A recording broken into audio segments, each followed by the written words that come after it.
ٹھیک ہے، مہمان آنے والے ہیں، کوئی کسی طریقے سے بچوں کے لیے کوئی چیز آمادہ کر رہی ہے، دل میں بچے پڑھنے کے لیے جائیں، تو اب وہ کیا کر سکتے ہیں، وہ اس میں سے تھوڑا سا لے کے اپنے منہ میں ڈال سکتے ہیں، اس کا نمک وغیرہ چیک کر سکتے ہیں اور بعد میں وہ تھوک سکتی ہے، اسے کھانے پینے میں شمار نہیں کرتے ہیں، ٹھیک ہے نا۔ اگر کسی شخص کو کوئی مریض ہے، مثلا کھانسی ہوتی ہے، آسم وغیرہ کی بیماری، وہ کھانستا ہے اور اس کے بعد اسے اسپرے لینا پڑتا ہے، اسپرے کیونکہ وہ کھانے پینے میں شمار نہیں ہوتا بلکہ وہ پھیپھڑوں میں جاتا ہے، وہ اسپرے لے سکتا ہے، اس سے روزہ باطل نہیں ہوتا ہے، ٹھیک ہے نا۔ اچھا، اسی طریقے سے اب کھانے پینے میں ایک اور چیز شامل ہے، وہ ہے عمل، یعنی جان بوجھ کر کھائے، جان بوجھ کر کھائے۔ مثلا ہمارا روزہ تھا، ابھی ہم نے مثلا مثال کے طور پر تقریر کری اور پیاس لگنے لگی، یہیں پہ کہیں بوتل رکھی تھی، ہم نے اٹھا کے وہ پانی پیا، بعد میں یاد روزہ، تو اگر بھولے سے آپ نے کھا پی لیا ہے تو روزہ باطل نہیں ہوتا۔ اور ایک چیز اور دھیان رکھیے گا، یہ تھوڑا سا باریک پوائنٹ ہے، یہ نسیان اور بھول جو ہے نا، یہ بھی پروردگار کی ایک نعمت ہے، یہ یاد رکھیے۔ ہر چیز جو پروردگار نے عطا کی ہے وہ حکمت کے تحت عطا کیا اور اس کا کچھ فائدہ ہے۔ کبھی کبھی پروردگار بھلاتا نہیں ہے بندے کو کہ اس کا روزہ بھی باقی رہے اور وہ کھاتی بھی نہیں، لہٰذا آپ کو حق نہیں ہے کہ آپ اسے ٹوکے کہ بھائی آپ کچھ کھا رہے ہو، تمہارا روزہ ہے، سمجھ رہے میری بات کو؟ یہ تو پروردگار اسے ہوشیار بھی کر سکتا ہے، لیکن آپ کو حق نہیں، وہ خود اس کی ذمہ داری اگر وہ نہیں جانتا ہے اور بھول گیا ہے اور کھا لیا اس نے، تو پھر اس کا روزہ باقی ہے۔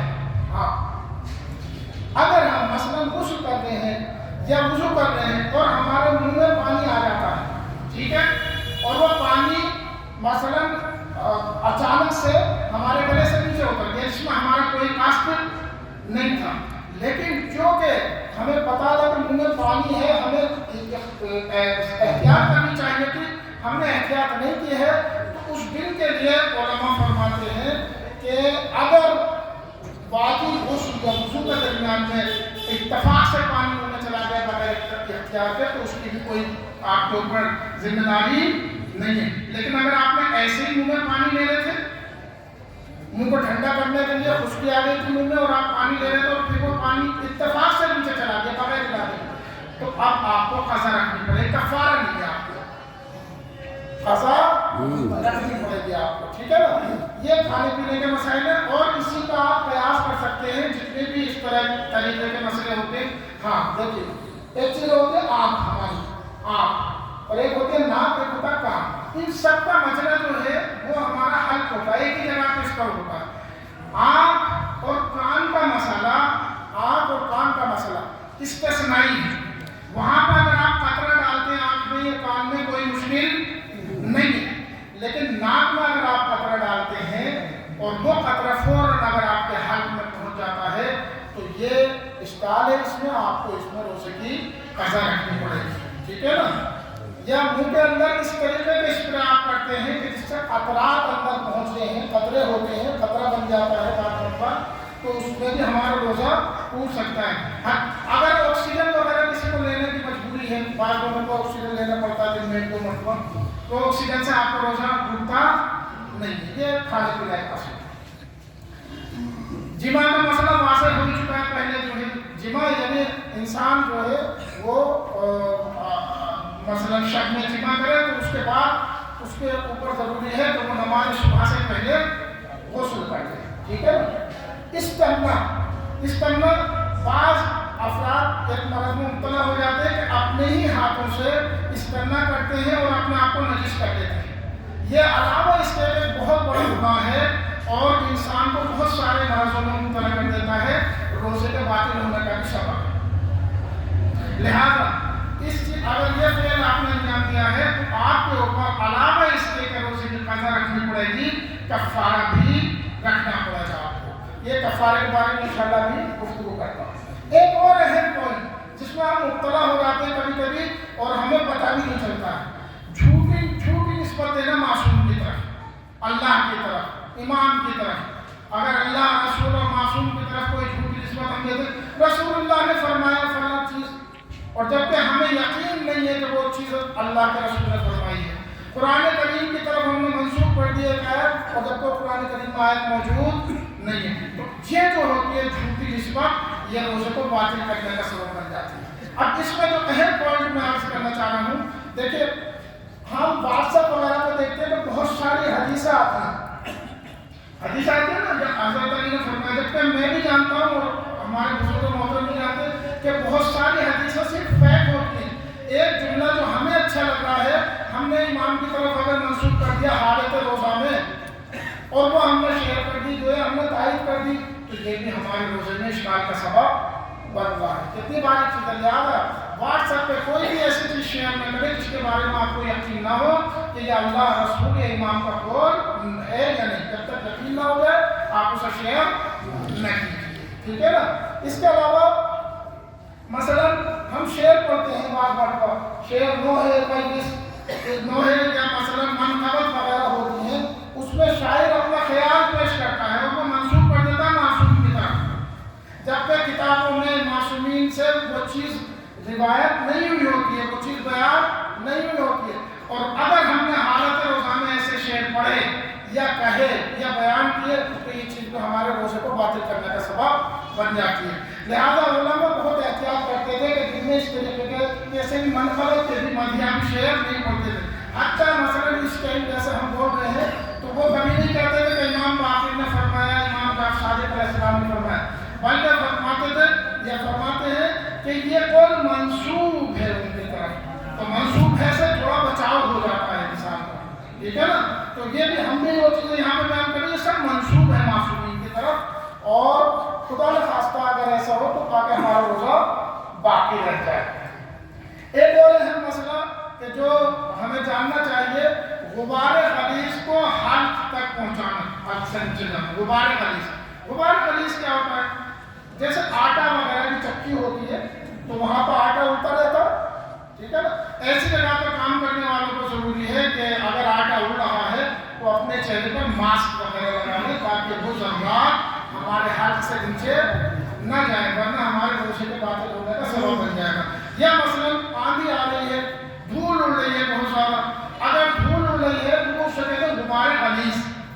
غبار غلیظ ہمارے ہاتھ سے نیچے اگر چلا جاتا ہے تو ہمارے روزے کو باطل کرتے ہیں۔ لیکن بعض چیزیں ایسی ہوتی ہیں جسے ہم سوچتے ہیں غبار ہے، لیکن وہ غبار لطیف ہوتا ہے، تو غبار لطیف کبھی بھی روزے کے باطل کرنے کا سبب نہیں بنتا ہے، ٹھیک ہے نا۔ مثلا ہم گئے کہیں پہ، پانی ابل رہا ہے وہاں پہ، تو وہ جو بھاپ ٹائپ آ رہی ہے وہ ہمارے چہرے سے مس ہو رہی ہے تو وہ بھاپ پانی کی، لیکن اسے ہم غبار غلیظ نہیں کہہ سکتے، اسے کہیں گے غبار لطیف، ٹھیک ہے نا۔ اس کے علاوہ اگر ہم مثلا حیض پہ، جنابت پہ، نفاس وغیرہ پہ اگر نماز صبح تک باقی رہتے ہیں تو یہ بھی ہمارے روزے کے باقی ہونے کا سبب بن جاتا ہے۔ امالہ کرنا، امالہ یعنی انیمہ کرنا ہوا ہے، انیمہ ہوتا ہے۔ انیمہ دو طرح سے ہو سکتا ہے، دیکھیے یہ تو ہم کھانا پینا جو بھی کرتے ہیں یہ ہمارے شکم میں جاتا نہیں جاتا، تو شکم کا ایک راستہ تو یہ ہمارا منہ ہے، ٹھیک ہے نا۔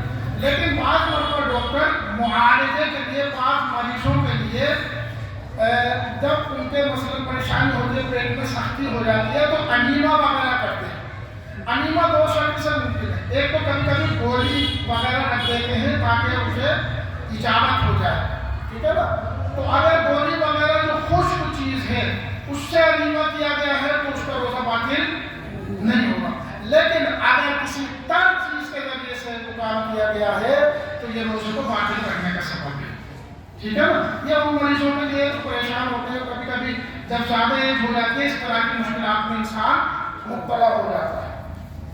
ایک اور اہم چیز جو ہے وہ ہے آمدن طے کرنا۔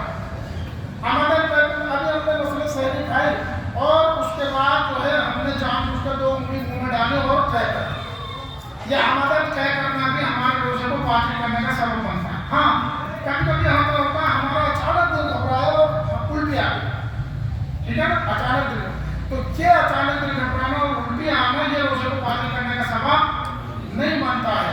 ہاں ایک چیز ہے اس میں یہ دھیان رکھنا کہ جو بھی چیز ہمارے منہ میں آ گئی ہے اسے ہم پھونک دیں باہر، اندر نہ لے جائیں، اندر نہ لے جائیں۔ یہی پہ ایک اور مسئلہ میں آپ کی خدمت میں عرض کر دوں، کبھی کبھی مثلا یہ جو ہم عادت ہوتی ہے صبح میں گرم پانی پینے کی، چائے پینے کی، اور گلے میں خراش وغیرہ رہتی ہے، کبھی کبھی بلغم ہونے لگتا ہے انسان کو، اور کبھی کبھی کھانسی کی شکل میں بلغم منہ میں بھی آ جاتا ہے، ٹھیک ہے نا؟ یہ اہم مسئلہ ہے۔ آپ یہیں پہ قرآن کے میں ایک چیز عرض کر دوں تو یہاں پہ جو ہم مسائل بیان کرتے ہیں وہ حضرت آیت اللہ العظمیٰ سیستانی حفظہ اللہ تعالیٰ کے مسائل بیان کرتے ہیں۔ دیگر مناظر کا جو اختلاف ہے وہ بھی کوشش کریں گے کہ ہم بیان کرتے رہیں یہاں پہ، ٹھیک ہے نا؟ تو اگر کھانستے وقت بلغم منہ میں آ گیا، کھانستے وقت بلغم منہ میں آ گیا تو اور وہ ہم نے اندر لے لیا اختیار سے اپنا، آگے سیستانی حفظ اللہ فرماتے ہیں اس کا روزہ باطل نہیں ہوتا ہے، لیکن آقا خامنہی اور دیگر مراد اکرام اس چیز میں روزے کے بطلان کا سبب مانتے ہیں اسے، لہذا جو آگے سیستانی البتہ وہ احتیاط واجب کرتے ہیں۔ احتیاط واجب کا مطلب یہ ہوتا ہے کہ وہاں اس مسئلے میں مجتہد کا فتویٰ موجود نہیں ہے، لہذا جو حضرت آیت اللہ العظمیٰ خامنہی کے مقلد ہیں وہ اس مسئلے میں حضرت آیت اللہ العظمیٰ سیستانی صاحب کی طرح رجوع کر سکتے ہیں، اور وہاں پہ جب ہمارے مجتہد کا کوئی فتویٰ موجود نہیں ہو تو دوسرے مجتہد کی طرف جو اس مسئلے میں عالم ہے اس کی طرف رجوع کیا جا سکتا ہے، لہٰذا ان کا روزہ باقی رہ جائے گا، ٹھیک ہے نا؟ تو یہ مسئلہ۔ اچھا، ایک اور اہم پوائنٹ جو ہمیں شروع میں عرض کرنا چاہیے تھا، صرف اسے ایک اشارہ کرنا ہے، نیت کیا ہو روزے کی، اور نیت ہے کیا چیز؟ دیکھیں، نیت الفاظ کا نام نہیں ہے، زبان پر ذکر کرنے کا نام بھی نہیں ہے، چاہے وہ نماز کی نیت ہو چاہے روزے کی نیت۔ یہی کہ ہم گھر سے جب چلے ہیں مسجد کے لیے تو کس قصد سے چلیں، قصد کیا ہے ہمارا، یہ ہماری نیت ہے، یہ ہماری نیت۔ ہمیں پتا ہے کہ ہم شہری کھانے کے لیے جو اٹھے کس لیے اٹھے، بس یہ ہماری نیت ہے کہ ہمیں روزہ رکھنا۔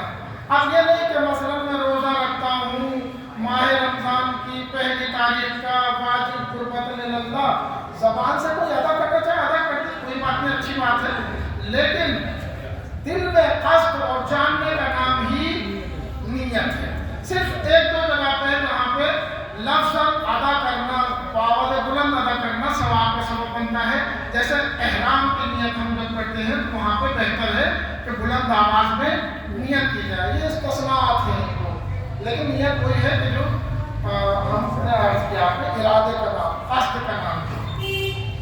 اچھا، کچھ چیزیں مکروہ ہیں، بعض چیزیں ایسی ہوتی ہیں مکروہ ہوتی ہیں لیکن ہم لوگ اسے حرام بنا دیتے ہیں اپنے معاشرے میں۔ ہمارے گھر کے خواتین یا دوسرے لوگ وہ اس طریقے سے بیان کرتے ہیں کہ سامنے والا سمجھتا ہے میں نے فعل حرام انجام دے دیا، وہ بیچارہ گناہ کا تصور کرتا ہے، حالانکہ مکروہات سے بچنا چاہیے، لیکن اگر کوئی مبتلا ہو گیا اس میں تو ایسا نہیں کہ وہ بطلان روزہ کا سبب بنتا ہے۔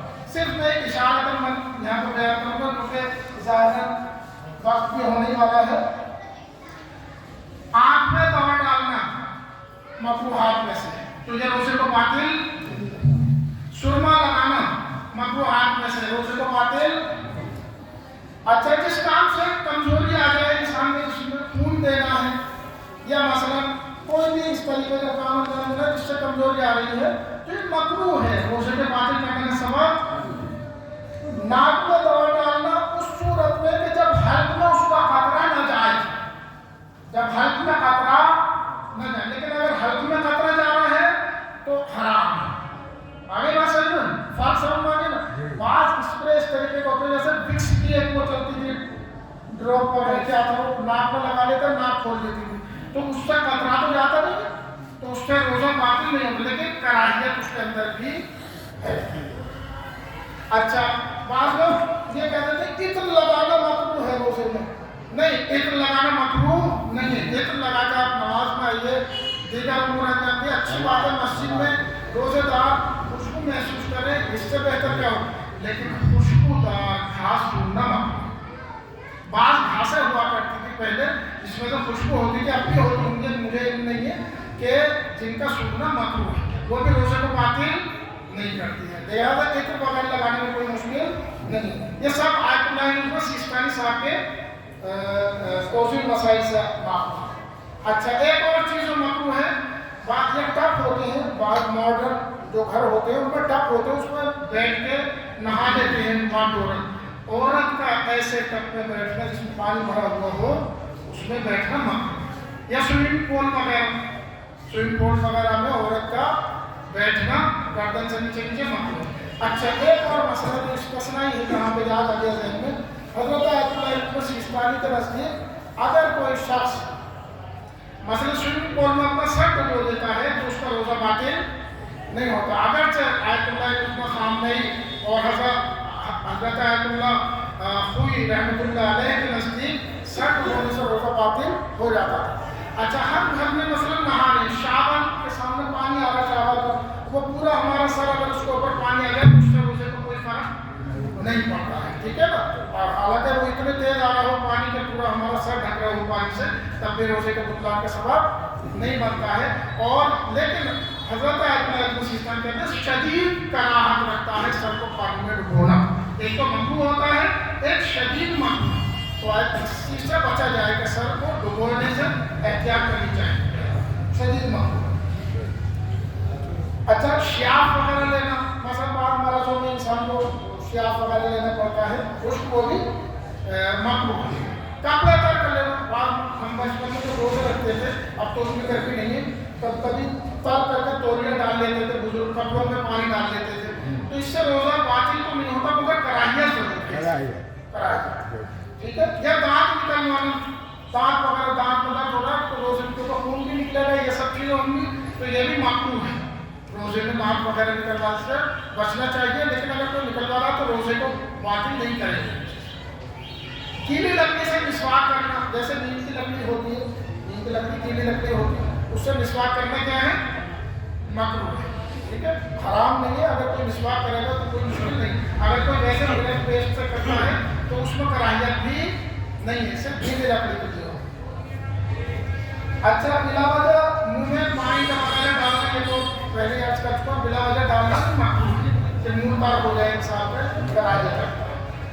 اب قضا اور کفارہ آخری مرحلہ ہے، مجھے پتا ہے کہ آپ لوگ تھکتے ہیں کیونکہ آج سمجھنا ضروری ہے، اور کل سے انشاءاللہ دیگر اہم موضوعات کے اوپر ہم بولیں گے۔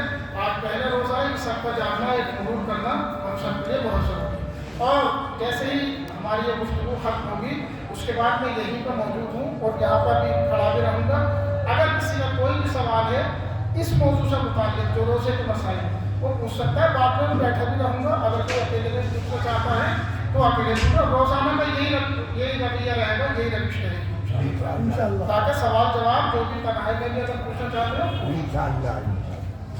اچھا قضا و کفارہ، دیکھیں بعض مرتبہ ایسا ہوتا ہے کہ انسان روزہ رکھ سکتا ہے، بس ویسے کہہ رہا کہ کمزور ہوں، مثلا کمزور ہونے سے کیا، یا مثلا مجھے شوگر ہے، شوگر ہونا بھی اس بات کا مجوز نہیں بنتا کہ آپ روزہ چھوڑ دیں۔